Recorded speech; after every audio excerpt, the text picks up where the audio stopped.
Hello friends, આપનું હાર્દિક સ્વાગત છે ઇનલ્સ કિચનમાં।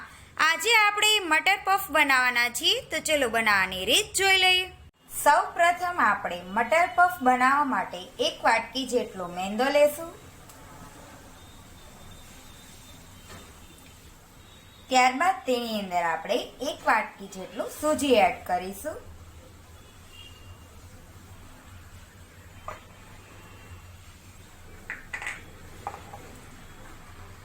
થોડો તેની અંદર અજમો નાખીશું।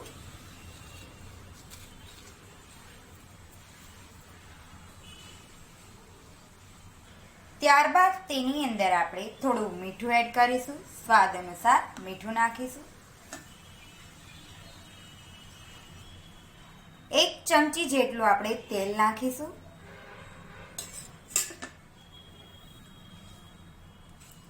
આ રીતે તેને બરાબર રીતે મિક્સ કરીને મટર પફ માટેનો આપણે લોટ તૈયાર કરીશું।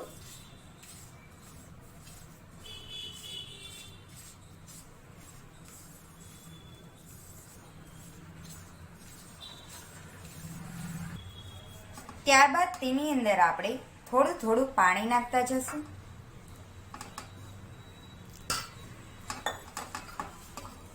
આની અંદર આપણે પાણી છે જરૂરિયાત મુજબ નાખવાનું છે।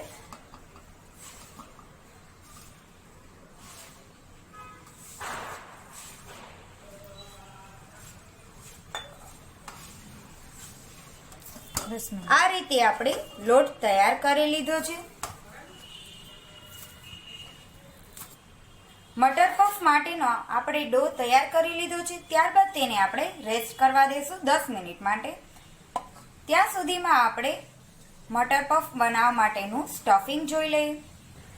સ્ટફિંગ માટે આપણે બટેટા અને વટાણાને બાફી લીધા છે। હવે તેને આપણે મેશ કરી લેશું।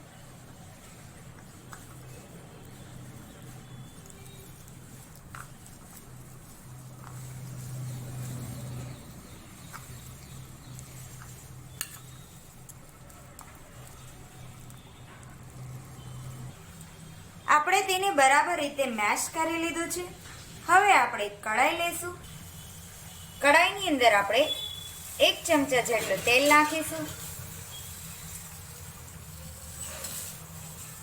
ત્યારબાદ તેની અંદર આપણે આદુ મરચાંની પેસ્ટ નાખીશું। આની અંદર આપણે ચીલી ફ્લેક્સ પણ નાખેલા છે।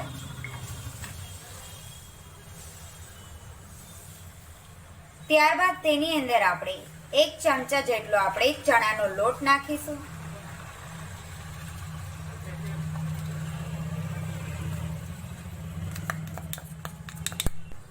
શેકેલું જીરું એડ કરીશું।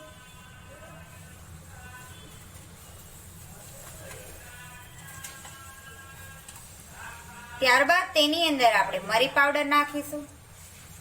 1 ચમચી જેટલો આપણે ચાટ મસાલો નાખીશું। ધાણા જીરું પાવડર એડ કરીશું। 1 ચમચી જેટલું મરચું પાવડર નાખીશું। સ્વાદ અનુસાર મીઠું નાખીશું। હવે આપણે તેને ગેસની લો ફ્લેમ ઉપર ચડાવીશું। બધા મસાલાને બરાબર રીતે સાતળી લેશું।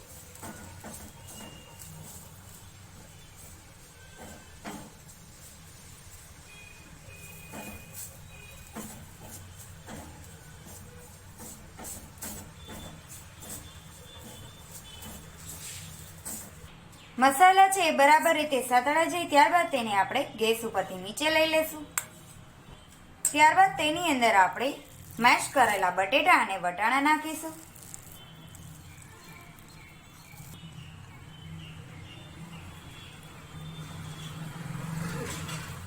હવે આપણે તેને બરાબર રીતે મિક્સ કરી લઈશું।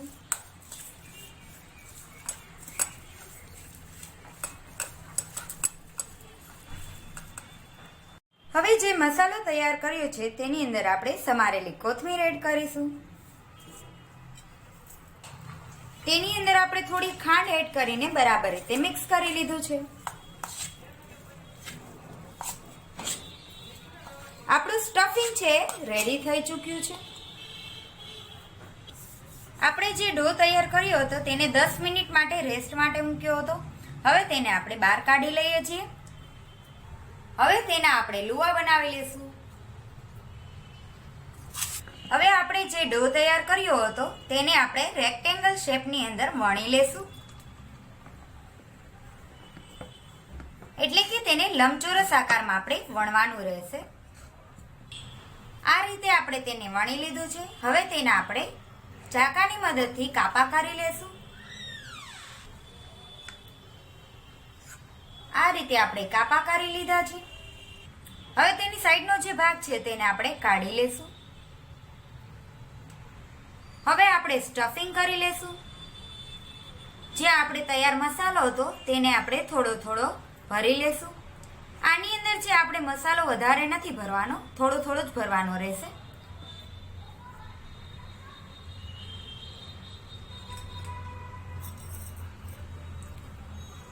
સાઈડની કોર્નરના ભાગમાં આપણે થોડું થોડું પાણી લગાવી લેશું. પાણી લગાવવાથી જે પફ છે એ તમારા ખુલશે નહીં. ત્યારબાદ તેની અંદર આપણે બીજો જે ભાગ હતો એ લગાવી લેશું.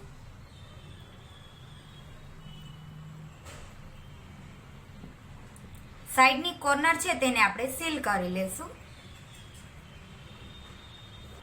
હવે આપણે કાંટા ચમચીની મદદથી તેના જે સાઈડની કોર્નર હતી તેના ઉપર આપણે આ રીતે કાપા કરી લેશું.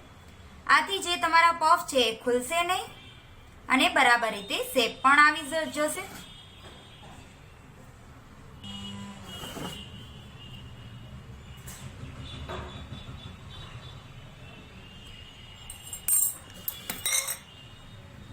પફ છે હવે રેડી છે. તેની સાઈડના જે કોર્નરના જે ભાગ છે તેને આપણે કટ કરીને સાઈડ કરી દઈશું.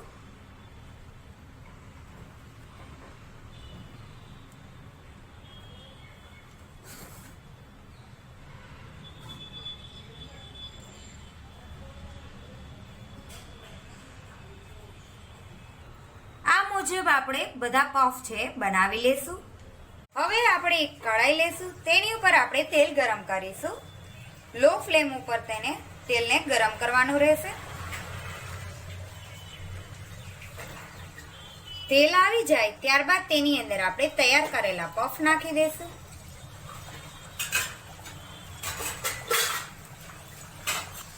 આ રીતે આપણે પફને બરાબર રીતે તળી લેશું. આ રીતે આપણે તેને બ્રાઉન ફ્રાય કરી લીધા છે. હલકા બ્રાઉન ફ્રાય કરવાના રહેશે. હવે તેને આપણે પ્લેટ ઉપર કાઢી લેશું. આ રીતે આપણે બધા મટર પફ છે તેને આપણે ફ્રાય કરીને પ્લેટ પર કાઢી લીધા છે. હવે તેને આપણે પ્લેટિંગ કરી લઈએ સોસ સાથે. લો રેડી છે આપણા મટર પફ.